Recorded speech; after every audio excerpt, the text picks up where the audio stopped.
Hello, hello. Let me check in with Empire of the Wild by Sherry Demeline, which because I haven't been I've been filming videos for the last 3 days, but I haven't actually been uploading any of them for some reason. I don't know exactly where I left off, other than I was listening to it yesterday. I think it was like chapter 11. I have just finished chapter 19,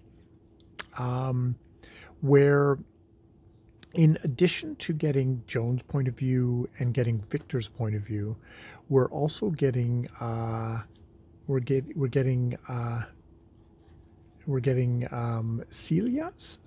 I'm gonna go with Celia's point of view, who Heiser's point of view as well. Less Heiser at the moment, but Celia's point of view, who is one of the women, who's one of the preacher's women, part of Heiser's organization, that he is apparently using to snow native people into this church, which is basically kind of doing this kind of like, oh, pull yourself up by the bootstraps, sell the land and all the rights to corporations, the ones that Heiser is running, and then basically using the religion to fuck over the native people, the Métis people. And indeed, this gets confirmed when Joan goes to a bar, because in a real down point because of what Celia's done, and it hooks up with this cowboy guy who's in from Alberta, who basically says, "Oh yeah, well yeah, we do get holy rollers in here. We use them basically to they're part of the operation. They're there," and he confirms that that's what they're using the church for, especially when they get one of a native guy of their own to actually do the preaching, and that really just completely fools the people, and she quite rightly decks him for various reasons. That and talking about fucking Indians and stuff like that. It's like, people from India are Indians, you asshole. Yes, we get all that, but yeah, we get a lot from her point of view, and we get her as being someone who grew up somewhat broken, somewhat looking for something. Thought it was kind of going to be new age, kind of opening your mind, Timothy Leary, the Beats, but unfortunately that just sort of ended up leading to a commune and getting super hooked on meth, ending up getting back to Canada, getting into rehab, and then, as her psychologist says, finding another addiction, which is religion, and hooking up with Heiser and his organization. And she basically decides, I'm going to take care of the competition. Competition from Joan, competition from Ivy, one of the other women there, who seems to be trying to push her out of her position in the organization. Heiser viewing all these people as disposable and getting tired of one, and she doesn't care who does the stuff. And so she sets a fire in this thing, lures Joan in with their location and all that, where he is, where Victor is, and she's going to go on this mission to try and get him again. I'm very much using the whole, I've got to basically Cinderella him. I've got to be the sexy woman, to kind of remind him who our relationship before, which I guess was a very happy sexual relationship. Good for them. But that's how I'm going to bring him back. It's through his dong.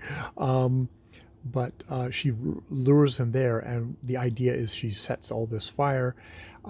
She's going to kill her rival, this Ivy girl, red-haired, who's trying to push her out of the organization, and then get out of the fire. Except it doesn't go quite right, and she doesn't make it out, and she flambés herself, and the rival who she clubbed to death in the fire. So it's like, okay, that didn't go well.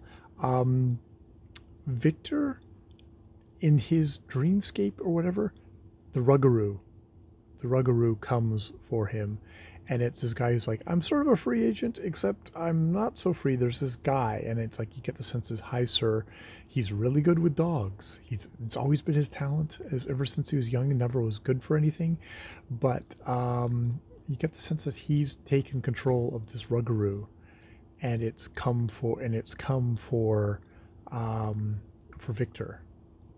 Whatever is happening with him internally like that, while him as Eugene Wolf is doing all this preaching and snowing his own people, and is valuable to High Sir because he is a native, he's a Métis face to put on all this stuff and get, snow the organization, especially get the leaders to sign crappy agreements selling away their land and stuff like that. So Joan, is like, I've got to go and do this. There's this back and forth with her and Zeus, her nephew, where he's like, I need to come with you, and she's like, I don't want you to come with me. A, it's really fucking dangerous, and B, she sort of had vision of him meeting a bad end. So she's left him behind again, which she's really angry about. It's like, you're just like my mother. You just lie to me and don't do stuff. And we know that he's got, like, his mother is pretty fucked up and goes at him and yells at him and tells him that he's no better than his father. Why don't you go live with him? Then you'd be sorry. Kind of all that stuff. And he finally snaps and just says, I don't love you. I hate you. I don't love you.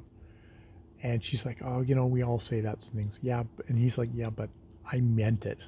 And it's like, it's kind of like very heartbreaking, isn't it, Shira? Shira has decided to visit me and give me kisses. But I think that is about all I have to say about Empire of the Wild.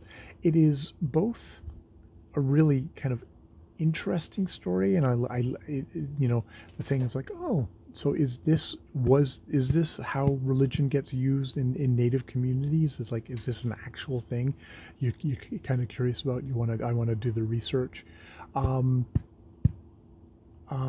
there's also just sort of a metaphorical thing of, it's like, maybe it's not literally true, but the more values of kind of our values get pushed on to a Métis or Native community, it's to try and infect them with the whole thing of like, oh, well, you can get the money and you can do all this cool stuff, versus, hey, the land is really important. That is really a part of who we are, a part of our identity, and if you sell that, you're selling your soul.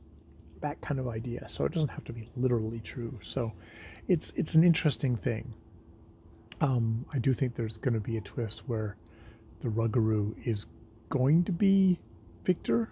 Like, she's got, that's the other thing, is that her Joan's aunt, I think it's aunt, or just, older lady who's kind of the auntie, shows her this bone salt that, has been, bones that they grow out of their skin. Some of the Métis grow out of their skin, and you grind it up into a powder, and it's something you can use to trap the Ruggaroo. And I do wonder if it's going to turn out that Victor is a Ruggaroo. I don't know. Though the Ruggaroo itself might actually not be just like any generic werewolf. It might be like Coyote. It might be a specific figure. I should take a look up just sort of the mythology, the story around Ruggaroo, because I think it's a thing that's independent of this novel. So yeah, it's a good book. It's kind of light, which is fine. It feels genre, but genre with, I'm going to talk about, stuff that's important to my culture, and and to the experience of people in this world, you know, but through kind of a little bit of a genre thing of like, you know, got a mission to get my man back, and there's, you know, there's evil businessman who's using a religion to cast a spell on my people.